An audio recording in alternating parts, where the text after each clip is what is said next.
members. So I'm going to not myself take too much of time.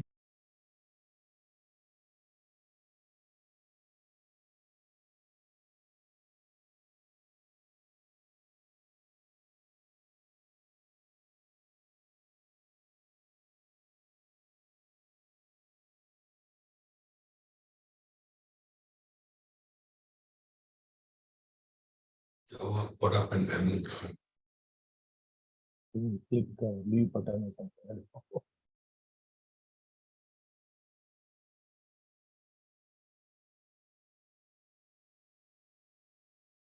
What happened? बात तो करेंगे. I guess disconnect.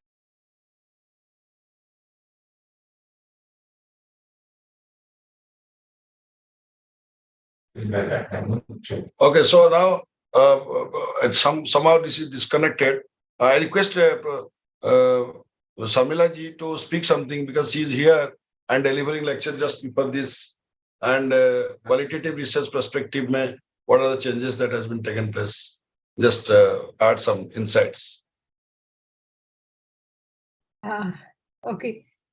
Thanks, Satya. And after listening to all the speakers and all the panelists, I think all the major points which are going to drive our industry have already been mentioned. So I'm not going to go again into those points. I just want to, bring the human factor, because being a qualitative researcher, I think that is something that I really resonate with. And just taking a step back and going back to what the pandemic actually did. I have already referred to that during my session. But I firmly believe that the pandemic actually taught us all resilience. And it also helped all of us recognize the resilience that human beings have and how they can actually survive through something which was as traumatic as the pandemic was. This resilience has actually brought out certain, so it's like mythologically we all talk about the the Amrit Manthan, and how after the poison or the wish came out the Amrit. And I think the pandemic has brought that Amrit in the form of some key characteristics which the industry has started developing. What are these characteristics? The characteristics of survival is through solidarity. And we all saw how during the pandemic, we started connecting with fraternity members across the globe. And that became possible because there were so many platforms which were getting created to reduce this entire feeling of being alone. And that solidarity actually brought in a lot of new, learnings, a lot of new knowledge. And I think as an industry, we should continue doing the same in future also. The second thing was about actionability. We all survived. And we all survived, not only survived, we also started following the entire philosophy of growth maximization.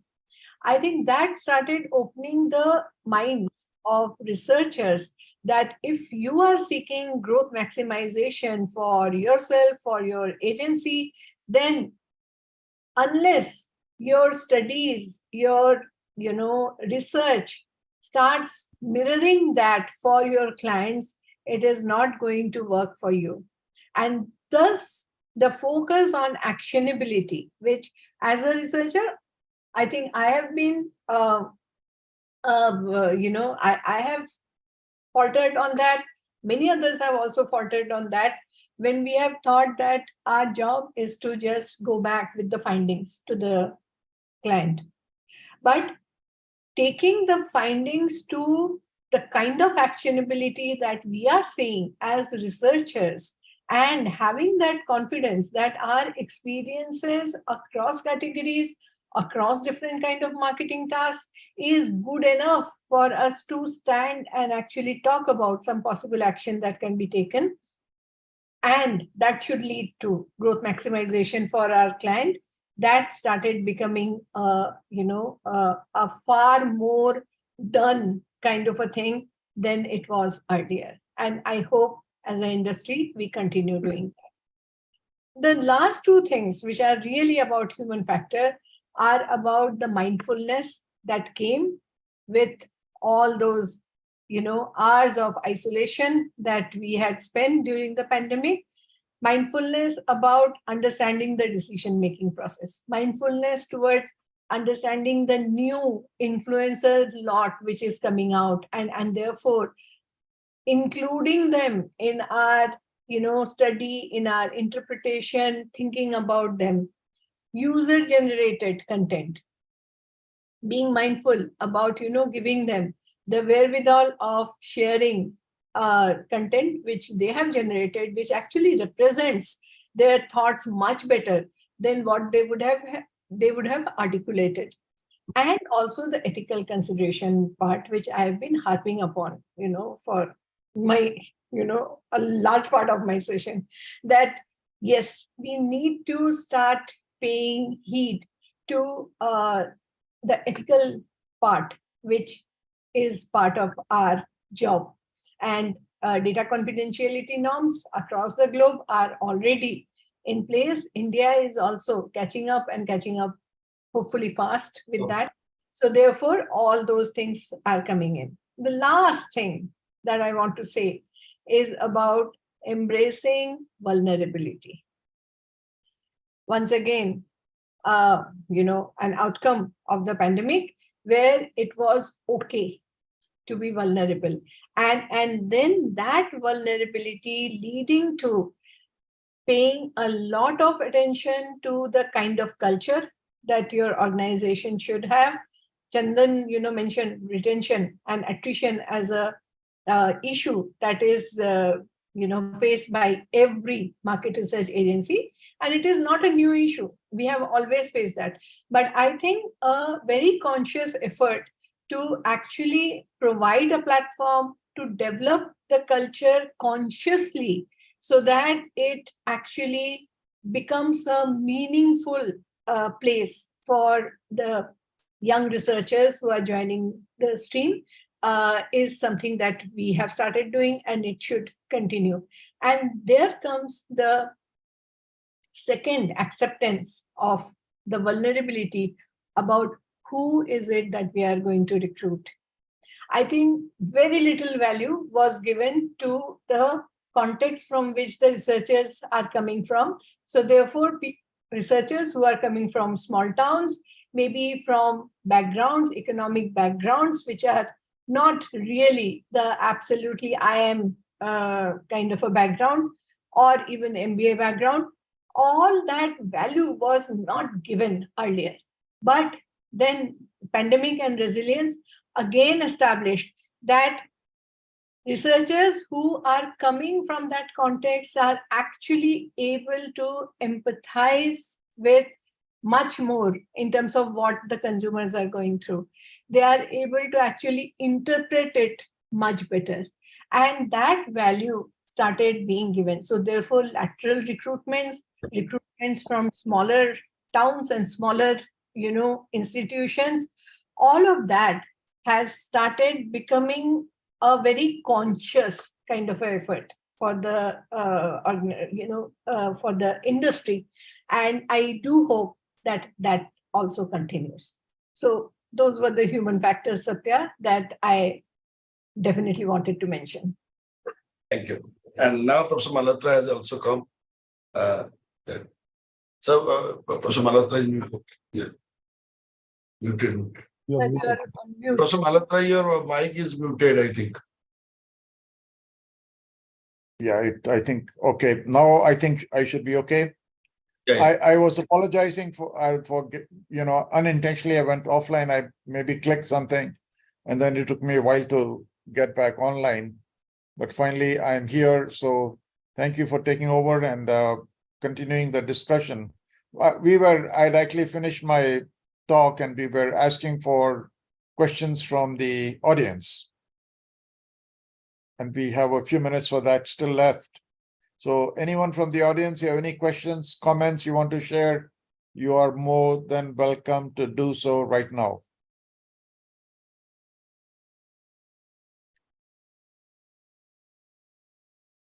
Okay, so good evening. This is Dr. Chabi, and I would like to take up a question. I think that question, perhaps, everybody would like to know, perhaps, is post-COVID, what has really changed? Of course, change is the only constant we keep hearing, but from a marketing research perspective, and with this August, panel, I would really like to know from your experience, if you can share what really has changed and what should we, as market, in this, community of market researchers, what do we really take it, from this change? So your expert thoughts, please, on that. Satya, you want to respond to that? I think somebody else from the practitioner's perspective. Yes. That's an interesting question, and since we touch the lives of quite a few Indians, virtually 1 out of 3 Indians is there on our, is a customer of our organization. I would like to take that opportunity to answer this. The pandemic changed a few things. It changed the fact that a lot of people are now more conversant and familiar with technology. A whole lot of people are now open to making payments through websites. Digital payment systems are something which became far more easily acceptable during the pandemic. I mean, you couldn't go out to a store to buy and you couldn't pay in cash. You were forced to pay through digital mediums, and that's something which has come to stay. And I'm sure Priyanka would, add to that later. So the very fact that people are now ready to pay for something without first getting it in their hands. Earlier, the whole idea was that as a customer, you were gratified when you saw what you were buying and you actually touched and felt it and saw it in your hand. But today you are ready to pay for something in advance. So there's a different level of trust that you must have in those organizations, and the kind of trust that the organization needs to build and maintain with its customers is very different.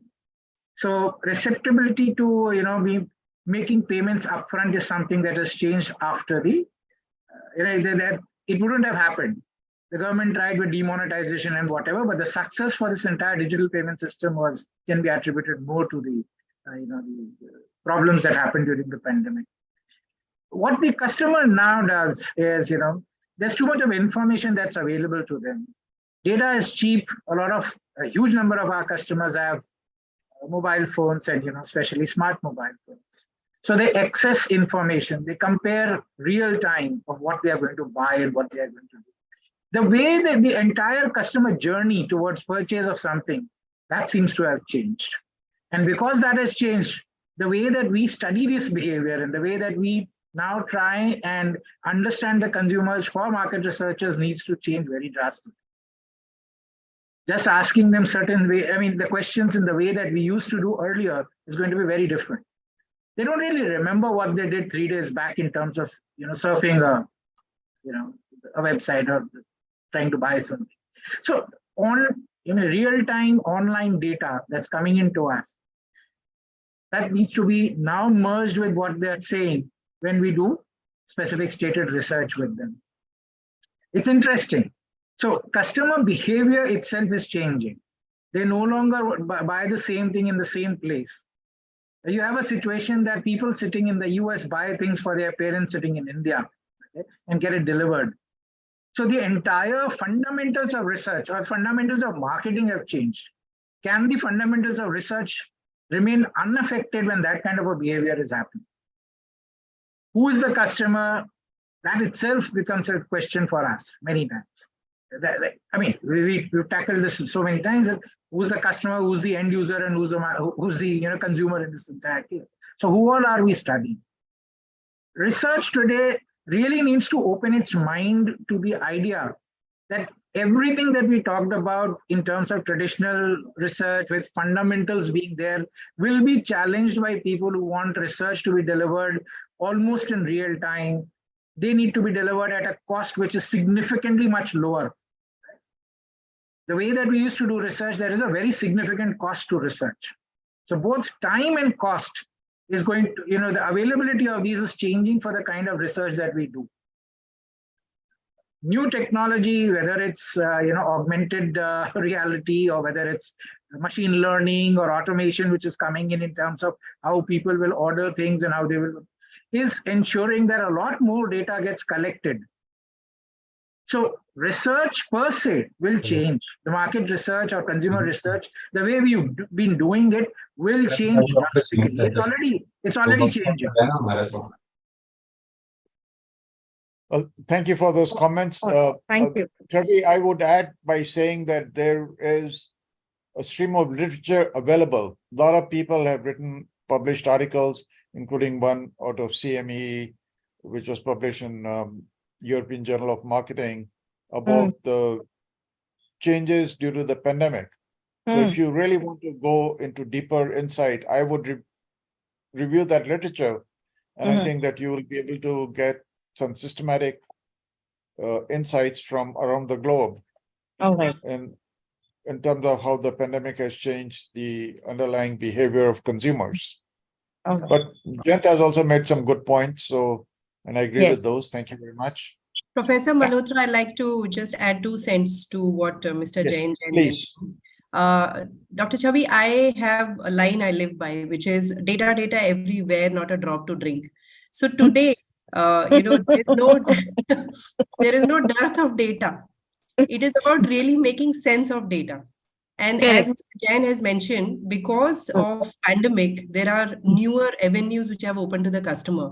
There were so many need gaps which existed that we were not aware. All of these researches were happening, right? Qualitative, quantitative, passive analysis, whatever you may want to call it, right? But hyper-local, hyper-value, multiple e-commerce models emerged. So much of investment happened through the last 3 years of pandemic, right? And they all happened on the back of tapping into the untapped the need gap which existed, the need state which existed for the customer, which we were not privy to. Hence, very important for the research to evolve into various aspects, into understanding one is covering the diverse set of customers so that, whatever maybe that untapped need gap, need state which exists, does not come out for us to leverage only in a scenario like a pandemic.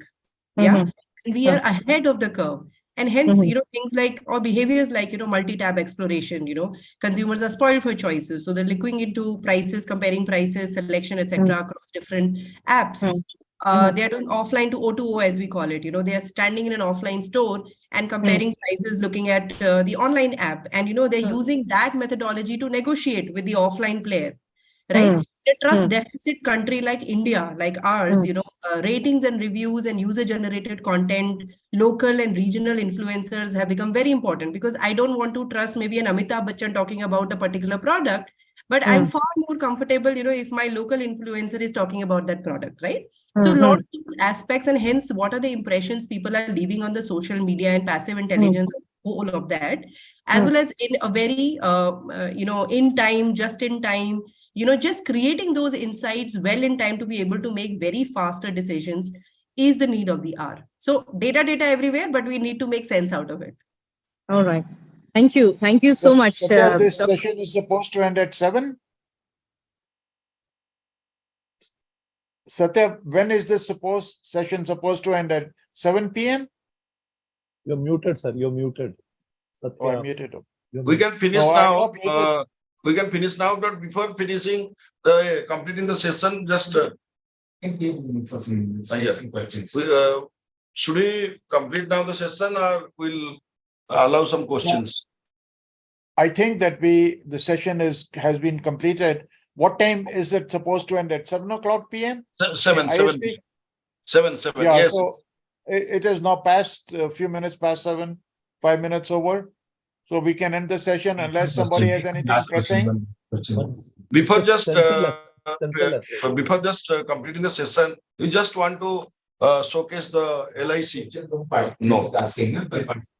Somebody asked me a question. Yeah. No, Mr. no. Senthil is there. Yes, Senthil. yes. Another question, if I may be allowed to ask. Yeah, Yeah, last I'm question. just Last asking question. if it Last myself question. is clear.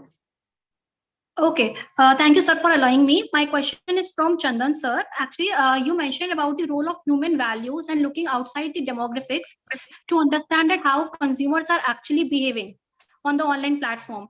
So, like human values has been something that has been really important in this era, and I have been researching a lot about the human value of openness to change. So my question is that from the industrial perspective, how do companies actually track such consumers and actually try to tap them to generate positive word of mouth so that even others who are listening to them or want to get influence for them actually leads to adoption of technology on a large scale? So thank you for that question. So, I mean, my point was a little bit broader about not just human values, but about human understanding. And therefore, we need to fuse human understanding together with understanding that is coming in from technology and other kind of sources. There are two kind of fundamental frameworks that we look at. We look at the 5 Ws. So we try and understand who the consumer is, what the consumer is doing. Very importantly, the why. Because there is a lot of data everywhere. You can get a lot of understanding about the what, but not often the why. Why is the consumer doing whatever the consumer is doing? That's very, very important and not often thrown up by data in the first instance. And therefore, one has to sort of, look at different sources of data, more holistic sources of data to be able to understand that. And of course, the when and the where, because it's all about, trying to understand the consumer more holistically and so on. Insofar as human understanding is concerned, very, very key to understand, values of people and identity and all of that, and how, values, attitudes, lifestyles, behaviors are actually changing. You could do that through a variety of different sources, some more classical research, some more newer age research. But one thing which is very, very important in all of this is to go beyond what is stated. Often people say something, but, you have to understand what is it that is beyond in terms of the why, and why are they saying what is it? Sometimes they may not be also knowing why they're doing something. And this is, the classical example of an iceberg, where in research, you do tend to understand just the tip of the iceberg, but there's a whole lot of understanding below that. And therefore, our framework of data to understanding to insight comes in. These are 3 very important steps from data to understanding to insights.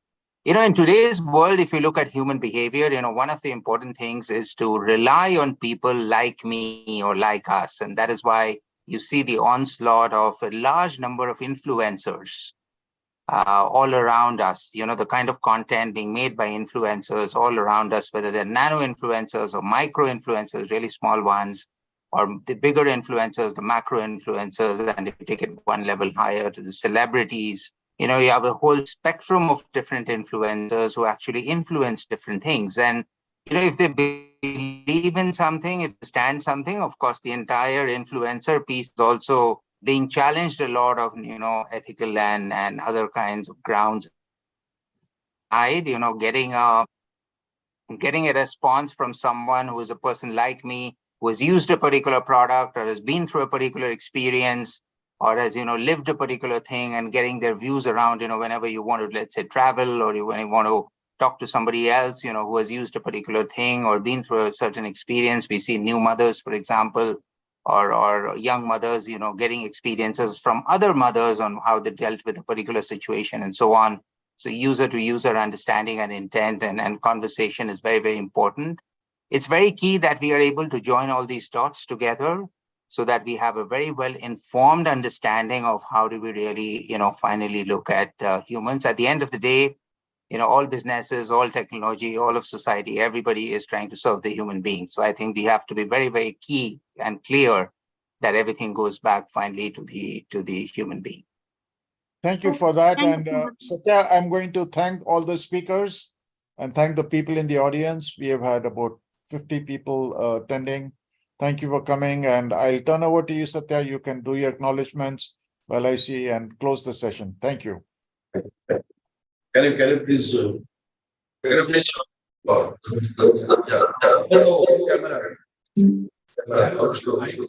Have you open their camera so that we can take a group photograph? मेरा camera open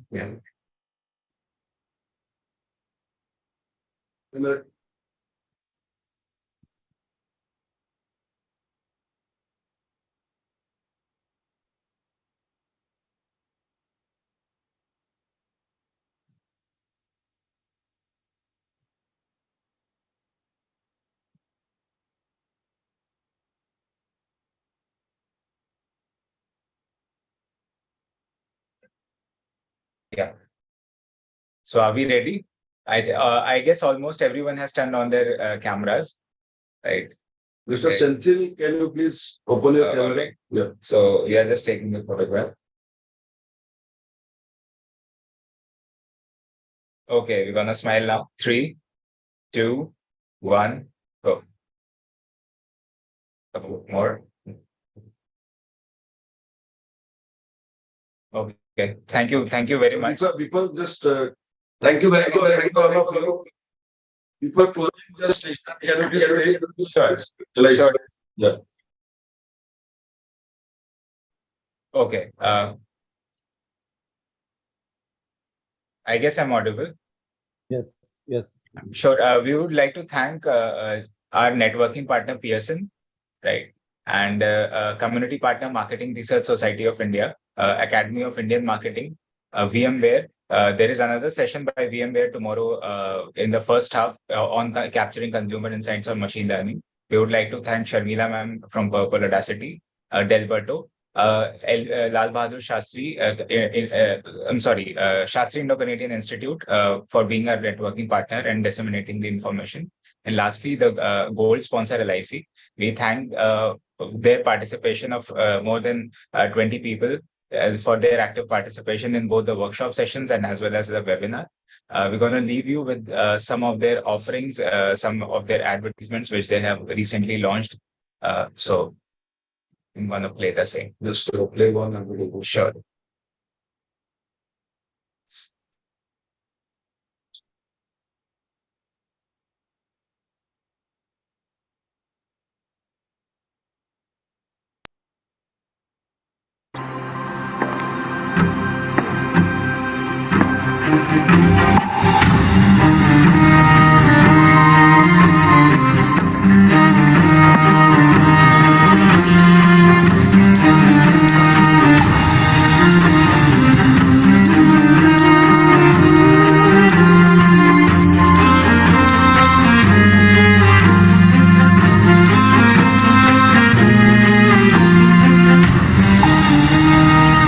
तक आप ऐसे future का tension लेकर चलते रहेंगे?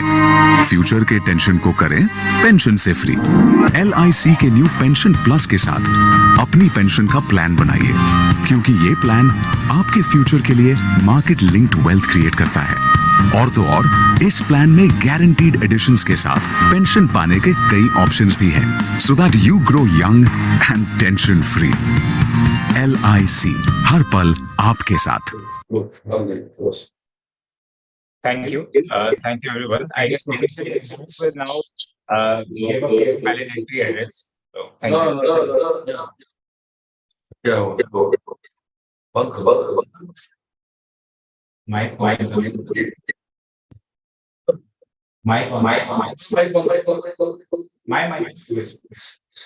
My volume. Okay, thank you all of you for this session. I would like to thank all the speakers, Professor Malhotra, for this enlightening session. And tomorrow, all the speakers and audience, we have also from our community, our PhD scholars, some students have joined. Thank you, all of you. And the speakers for more meaningful insight. We want to compile this thing and put in the newsletter form and circulate in the community, whatever the meaningful insights we have got today. Thank you, all of you. And for the participants, tomorrow we'll start the session a little bit early, before 30 minutes. At 10:30, we'll start the session. Thank you, all of you. Thank you very much for the sessions. We have already extended the time. So thank you. Good night and see you soon again. Thank you very much. Okay, good night, everybody. Good night. Thank you. Good night. Okay. Thank you. Thank you. Good night. Thank you. क्या सुनाई देता था? मुझे बोल रहा था सुनाई देता था नहीं? हमको दे रहा था आप जो भी डाल Okay, thank you.